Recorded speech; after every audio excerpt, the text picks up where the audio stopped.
porque solamente tú la mereces.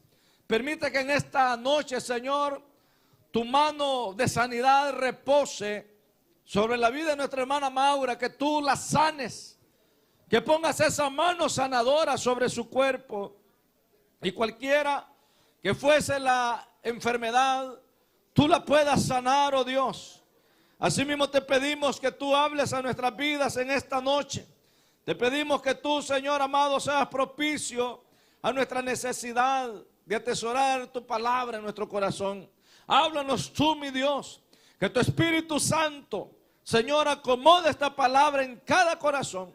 Te lo pedimos todo en el nombre de Jesús, nuestro Señor y nuestro Salvador. Amén y amén.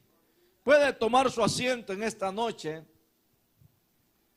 Y en realidad, hermanos, el tema que vamos a desarrollar en esta noche es un tema muy especial. Y quisiera que habláramos acerca del secreto para que Dios haga maravillas.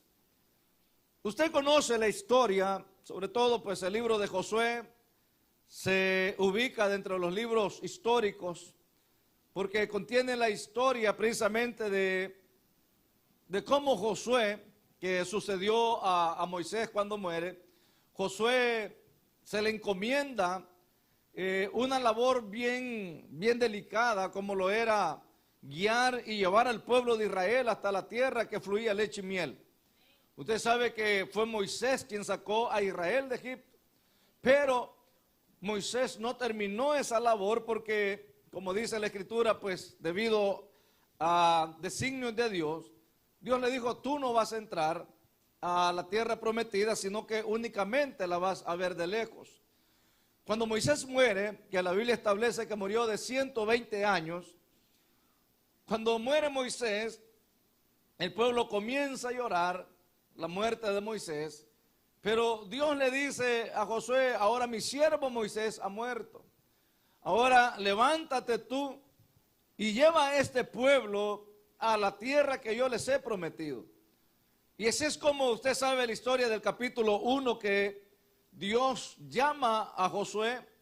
No solamente lo llama, sino que lo comisiona para que ahora él se convirtiera en el nuevo líder de Israel y que fuese la persona que iba a guiar a ese pueblo a esa conquista, a esa ilusión, a ese sueño maravilloso que el pueblo tenía de llegar a esa tierra que se describe como una tierra muy especial, una tierra que fluía leche, que fluía miel, que sus cultivos, sus frutos eran, hermanos, diferentes a los demás, a los otros, porque era la tierra que Dios había prometido. Eso nos habla que siempre Dios tiene algo especial para su pueblo. Siempre Dios, lo que Dios tiene para nosotros es algo maravilloso. Ahora eso hay que conquistarlo, hay que ir cada día, hermanos, avanzando. Josué ahora se le dice que camine, que vaya, que conquiste. Y usted sabe pues la historia, que en el capítulo 2 empiezan los preparativos. Josué habla con el pueblo, habla con sus capitanes, con sus generales, y les habla de que van a empezar ese movimiento. Y comienzan a caminar hasta que llega el momento en que llegan como le dijera, a las orillas del río Jordán. Y ese río Jordán era básicamente la línea que dividía lo que es la tierra prometida de Canaán con la tierra pues donde ellos estaban, que no era la tierra prometida. Es decir que básicamente para conquistar o para comenzar la conquista, ellos tenían únicamente que pasar el río Jordán. El problema era que, como dice el versículo 4, ellos ahora iban a iniciar un camino que nunca antes lo habían transitado. La tierra por la cual ellos iban a caminar o iban a pasar, como el Señor les dice, es una tierra que nunca ellos antes conocían. Por lo tanto, en ellos podía haber quizás cierta desconfianza, zozobra. A lo mejor ellos podían decir: bueno, pero ¿y cómo vamos a hacer para avanzar, para conquistar? Pero es ahí donde uno mira algunos elementos importantes en este pasaje. Porque la conquista no iba a ser fácil. pasar al otro lado no iba a ser fácil. Aunque, como le digo, ya solamente era el Jordán el que dividía. Pero en ellos, pues, como le digo, no conocían. Ahora, ¿cómo iban a hacer? Eso mismo muchas veces nos pasa a nosotros. Nosotros tenemos temor del mañana. Muchas veces nosotros tenemos el temor a lo que pudiera venir el próximo año. Estamos siempre como a la expectativa. Y lo que es más terrible, muchas veces nosotros como pueblo de Dios nos alimentamos más de noticias, nos alimentamos más de lo que aparece en las redes sociales, nos alimentamos más de lo que la gente dice, y se nos olvida, hermanos, que tenemos nosotros un libro precioso que no contiene la palabra de Dios, sino que es la palabra de Dios, como es la Biblia. En la Biblia nosotros encontramos la voluntad de Dios, encontramos el pensamiento de Dios para nuestra vida. Y sabe, hermano, la Biblia tiene una cualidad, y es de que, como dice la Escritura, ella es luz a nuestro caminar, es lumbrera a nuestro caminar.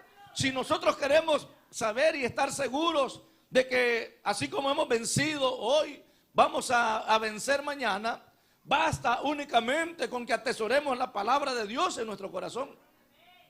Ahora, uno acá pues encuentra algunos aspectos importantes.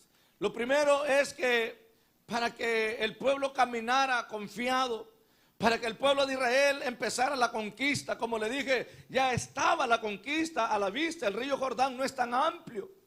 Es decir, de que la vista les alcanzaba para ver lo que había del otro lado. Y allí estaba el pueblo parado, pero estaba allí porque así Dios lo había dicho, que estuviesen 3 días del otro lado.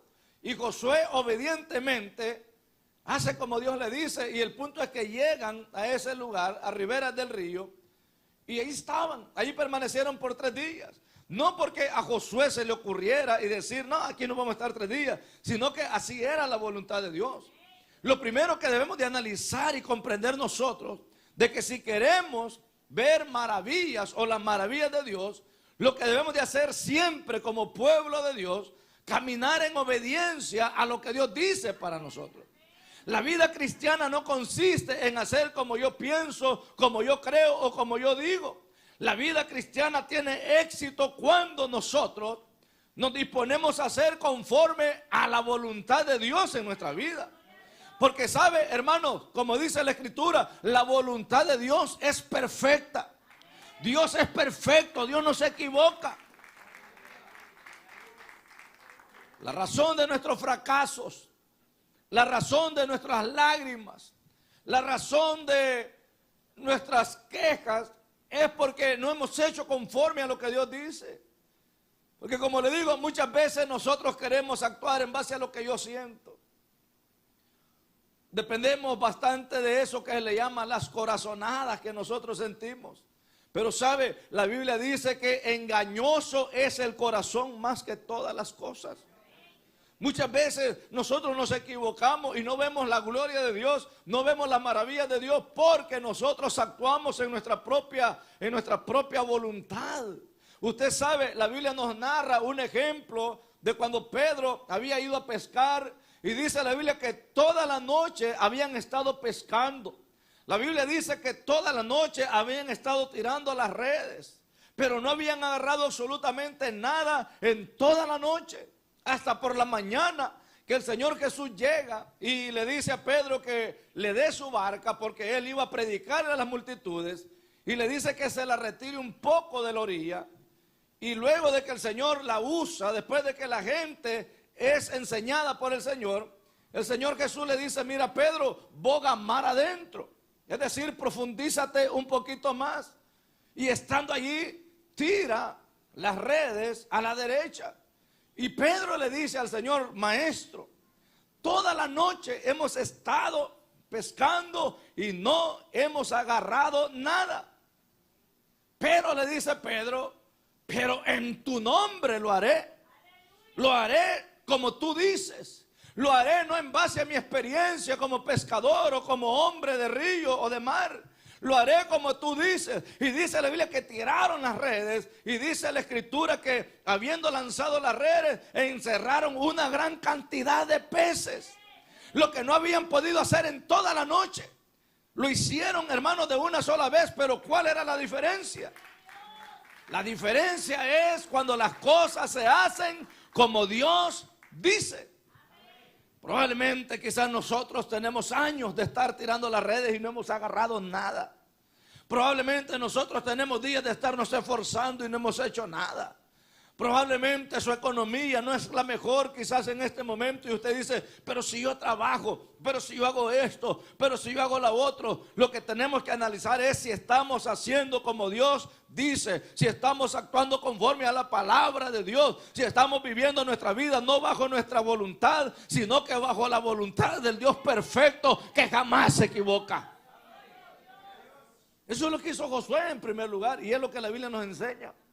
Que Josué estuvo allí, dice la Biblia, 3 días. Y si el Señor le hubiera dicho, mira Josué, tienes que esperarte 8 días, Josué se hubiese esperado 8 días, porque una de las cualidades de Josué es que era obediente a la palabra de Dios. Así de que usted nunca diga, yo siento, yo creo, porque el yo siento, el yo creo, no nos ha llevado a nada bueno. Pero cuando usted dice, esto es lo que Dios quiere para mi vida, esto es lo que Dios quiere para mi familia, esto es lo que Dios quiere para mi empresa, esto es lo que Dios quiere para mi iglesia, esto es lo que Dios quiere para mí, y usted está convencido de que es la voluntad de Dios, entonces usted arrójese al mar y verá que no se va a hundir. Porque poderoso es Dios para sostenerle y para proveer lo que usted necesite. Entonces, si queremos ver las maravillas de Dios, hermano, en primer lugar debemos de aprender a ser obedientes a la palabra de Dios.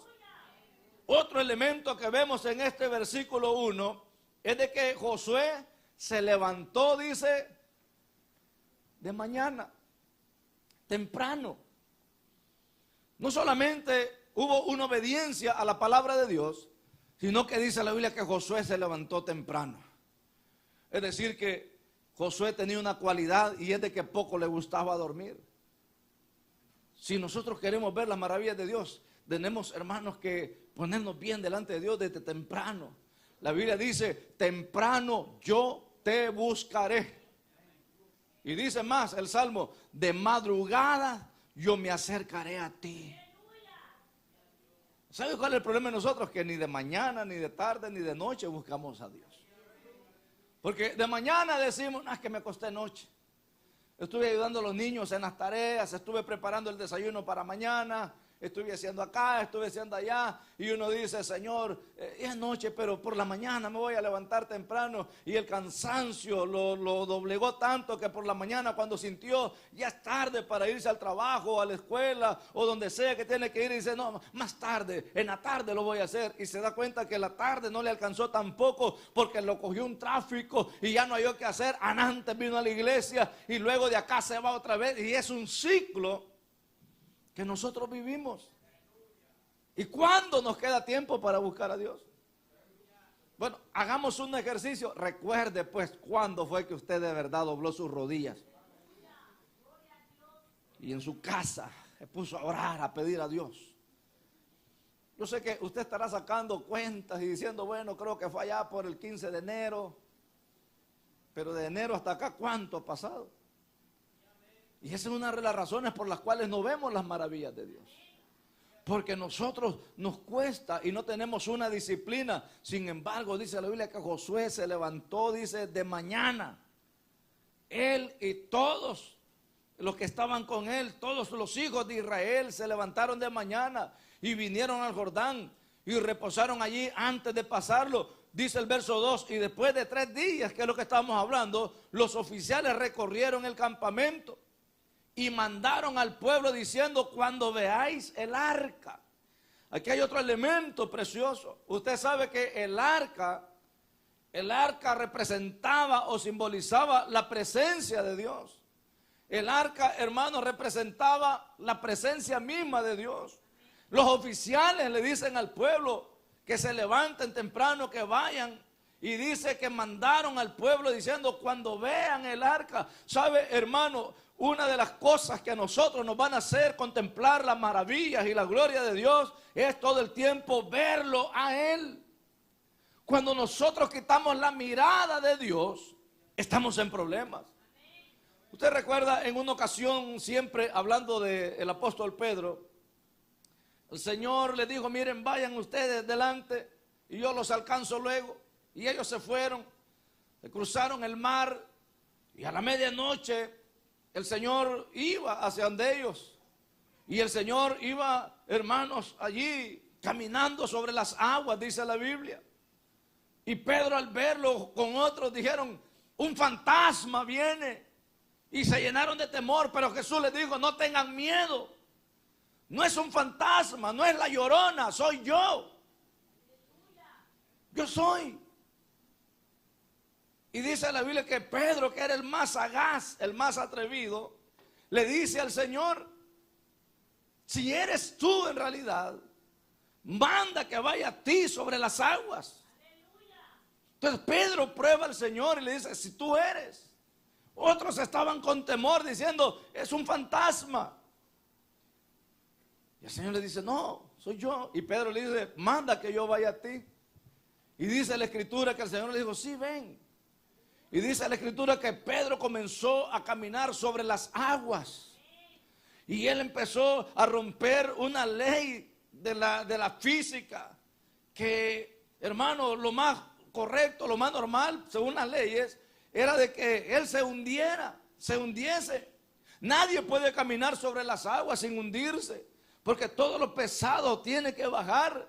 Sin embargo, el poder de Dios es grande. Y si Él nos dice que vayamos sobre las aguas a Él, pues caminemos, hermanos, y no nos vamos a hundir. Y Pedro comienza a caminar. Y hermano, él iba en ese milagro, iba contemplando las maravillas de Dios. Iba, hermanos, en una situación maravillosa.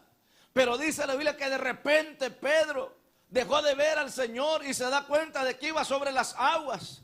Y empezó a ver de que habían olas, que habían vientos. Y Pedro se llenó de temor. Y dice la Escritura que empezó a hundirse, ¿Por qué, hermanos? Porque Pedro quitó la mirada del Señor. Cuando nosotros quitamos la mirada del Señor, corremos el riesgo de que empecemos a hundirnos en nuestra vida. Pero si usted se mantiene viendo al Señor como Moisés, que dice la Biblia que se mantuvo viendo a lo invisible. Moisés se mantuvo viendo al Señor. Si nosotros, nuestra mirada está en Él, en el Señor, hermanos, vamos a poder contemplar a ese Dios poderoso, maravilloso. Pero si quitamos la mirada de Él, corremos el riesgo, igual que Pedro, de que las olas nos llenen de temor, que las aguas nos llenen de temor y empecemos a hundirnos. ¿Cuánta gente hay que quita la mirada del Señor? Mucha gente quita la mirada de Dios y la empieza a poner que en las organizaciones, en los gobiernos, en los hombres, en las personas, en los hermanos. Y cuando nosotros confiamos en el hombre, en las instituciones, estamos propensos a hundirnos. Porque sabe, hermanos, el ser humano falla, el ser humano es limitado. En el brazo del hombre no hay fuerza. El único que tiene poder para sostenernos es el Señor. Él es. Y si Él no le sostiene, nadie le va a sostener. Hay gente que dice: no, es que yo busqué a fulano para que me ayudara y no me ayudó. Pero no le ayudó quizás no porque no quiera, sino que a lo mejor porque no puede. Porque hay gente que no ayuda porque no puede. Otros no ayudan porque no quieren. Pero el ser humano siempre se encuentra con limitancias. Pero si nosotros nos mantenemos viendo al Señor, si nosotros creemos de que Dios es poderoso y de que si Él está con nosotros, ¿quién contra nosotros? Si nosotros creemos que para Él no hay nada imposible, si nosotros creemos de que el Dios que tenemos es el Dios creador de los cielos y de la tierra, si nosotros creemos de que el Dios que usted y yo hemos abrazado como nuestro Salvador tiene poder, hermanos, para sacarnos y llevarnos de triunfo, de victoria en victoria, para hacer de nuestra vida como la luz de la aurora que va de aumento en aumento, entonces, hermanos, vamos a poder contemplar a ese Dios precioso, poderoso. Vamos a verlo en su pleno esplendor. Pero nunca dejemos de verlo. Nunca nos apartemos de Él. Nunca quitemos nuestra mirada de Él. No confíe en el hombre. No confíe en el ser humano. En una ocasión la Biblia dice, cuando Pablo escribe a Timoteo en la segunda, Pablo dice: en mi primer defensa ninguno estuvo a mi lado. Todos me abandonaron, dice Pablo. No les sea tomado en cuenta eso. Pero Pablo dice, aunque todos me abandonaron, aunque todos me dejaron, dice la Escritura, que Pablo dice, pero el Señor estuvo a mi lado y me dio fuerzas y me libró de la boca del león, y yo sé que me va a seguir librando. Porque aunque todos fallen, aunque los hombres fallen, aunque las personas fallen, el Dios nuestro no fallará. Y vale la pena tener nuestra mirada puesta en Él. Por eso es, hermanos, que los capitanes dijeron, miren el arca, pongan la mirada en Él, pongan su mirada y su confianza en el arca. No había que distraerse, no había, hermanos, que perder el enfoque. No dejemos de ver nunca a Dios. No dejemos de creer de que Él pelea nuestras batallas. No dejemos de creer de que el Dios nuestro no se duerme ni se adormece. No dejemos de creer de que Él es la respuesta, Él es la solución a nuestros problemas, a nuestras necesidades. No dejemos de verlo como el centro de nuestra vida. No dejemos de verlo como aquel que merece la adoración y la exaltación. Nunca quitemos la mirada de Dios para ponerla en los hombres, porque el día que usted empiece a poner la mirada en los hombres, lo más probable es que se va a decepcionar. Porque cuánta gente ya no está en las iglesias, porque dicen, no, sé que yo pensé que fulano, que sutano me iban a ayudar y no me ayudaron. O a lo mejor confiaron algo en alguien y esa persona les falló. A lo mejor, hermanos, tuvieron una mala experiencia. Pero por eso es que el mensaje bíblico es un mensaje cristocéntrico. El mensaje bíblico es que pongamos nuestra mirada siempre en el Señor. Y que allí esté nuestra fe. Como usted puede ver, el capítulo 11